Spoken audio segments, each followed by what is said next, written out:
अगला तो चाहे उस गाड़ी को माने ना माने, इधर तो बद ही जाएगा ना। हाँ, अब गौतम बुद्ध जो है वो बैठे हुए थे एक पेड़ के नीचे। गौतम बुद्ध पेड़ के नीचे बैठे तो एक आदमी आया और उसने आकर ऊपर थूक दिया।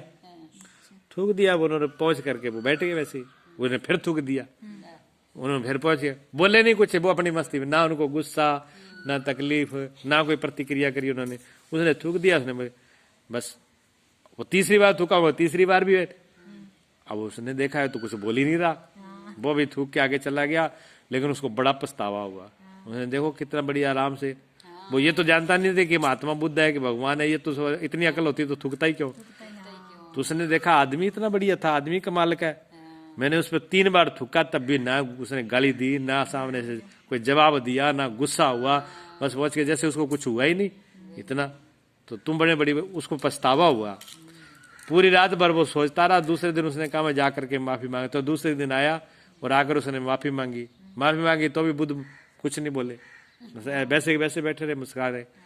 उन्होंने कहा महाराज बहुत बड़ी गलती हुई, बहुत बड़ा अपराध किया है मैंने, मुझे क्षमा करो। तब गौतम बुद्ध ने कहा किसको क्षमा करना है, किसका अपराध है? ना तुमने अपराध किया, ना तुझे क्षमा करने की जरूरत है मुझे। क्यों? जब कल वाला व्यक्ति होता तो आज माफी नहीं मांगता, प्रणाम नहीं करता, थूकता। कल वाला आदमी तो जा चुका है वो तो गया, ठीक है ना। हाँ, अब तो बदल गया, अब वो तुम रहे ही नहीं कल वाले, अब तुम नए हो। और अगर आपको लगता है कि मैंने गलत किया तो आप आगे से मत करना, इसमें क्षमा की और बुराई की बात क्या है। उनको कोई, तो उसने अपने जीवन को, हाँ, उसको पछतावा किया, उसका जीवन बदल गया। स्वामी रामकृष्ण परमहंस अमेरिका गए तो लोगों ने उनके साथ दुर्व्यवहार किया, किसी ने गालियां दी, कोई पत्थर फेंकने लगा, कोई धूल मिट्टी फेंकने लगा।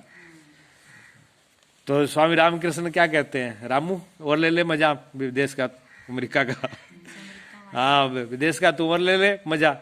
और स्वामी रामकृष्ण जैसे वो हंस रहे हैं ऐसे रामकृष्ण भी हंसने लगे। तो वहां के अंग्रेज लोग कहने लगे कि अभी तक हमने सुना था कि भारत के लोग मूर्ख बुद्धू होते हैं, और खास करके जो ये महात्मा पागल होते हैं, जो सन्यासी है। देखो हम अपमान कर रहे हैं इनका, गाली गलौज कर रहे हैं और ये हंस रहे हैं। तो उसमें एक भारत का आदमी भी खड़ा हुआ था, तो वो पास खड़ा खड़ा देख रहा था। उसने कहा ये पागल नहीं है, तुम सोच रहे हो कि पागल है, हम अपमान कर रहे हंस रहे हैं, ये ऐसे नहीं हंस रहे, ये सन्यासी है। तो क्या कैसा हंसने का कारण और है, फिर बताओ कि उन्हीं से पूछो। वो सब लोग रुक गए। उन्होंने कहा रामकृष्ण से कि आप क्यों हंस रहे हो? तो उन्होंने कहा हंसू तो क्या रोऊं, कि तो रोना ही चाहिए, हम आपका अपमान कर रहे हैं, गाली दे रहे हैं। उन्होंने कहा नहीं, आप मेरा अपमान नहीं कर सकते, ना तो आप मेरा अपमान कर सकते हो, ना मुझे आप गाली दे सकते हो। मेरा अपमान करना था, मुझे गाली देना था तो आज से 50 साल पहले आना था, तब मैं था। अब मैं तो रहा ही नहीं, मैं हूं नहीं अब।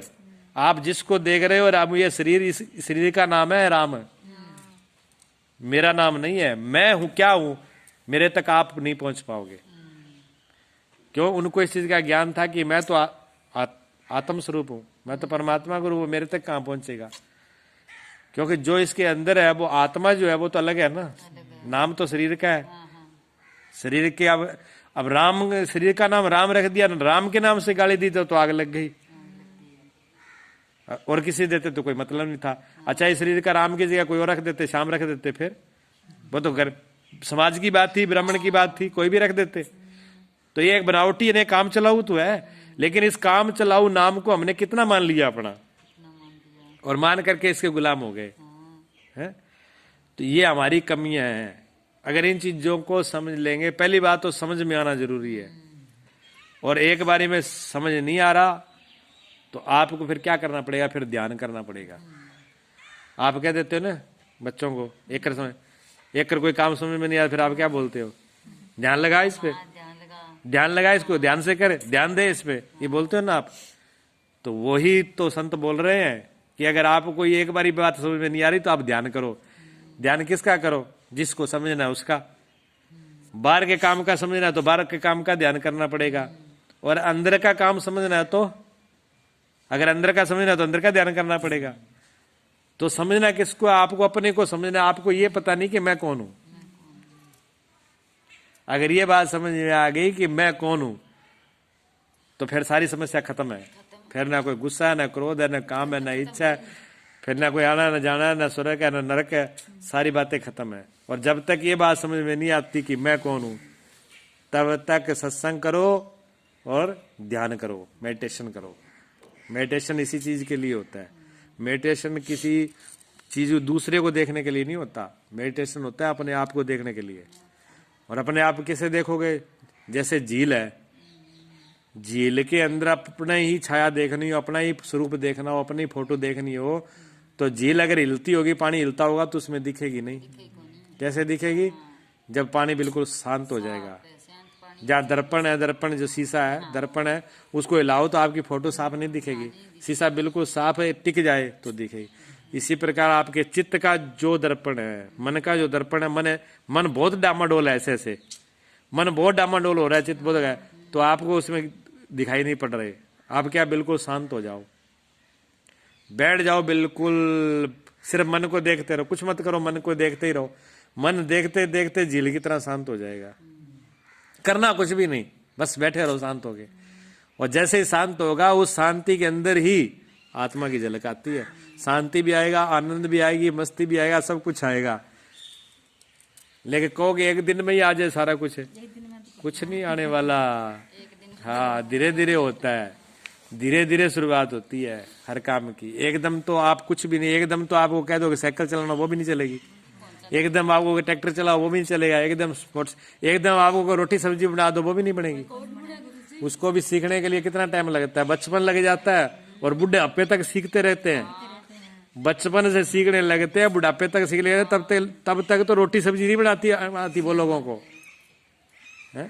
बहुत से लोग ड्राइवरी नहीं कर पाते पूरी जिंदगी में, पूरे ड्राइवरी के नियम नहीं सीख पाते। कारीगर बनता है, पूरी जिंदगी में कारीगरी नहीं आती।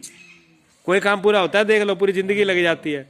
और हम परमात्मा ध्यान के लिए कहते हैं एक दिन में, एक क्षण में सब कुछ पा लें, कैसे हो जाएगा? धीरजता बहुत बड़ी चाहिए, बहुत बड़ी धीरजता चाहिए। बिना धीरजता के कोई काम नहीं होगा। जिनको मिला और जिन्होंने धीरज रखा, उनको ही जीवन में शांति उतरती है। हर काम धीरजता से करना चाहिए। सिर्फ ये अध्यात्म की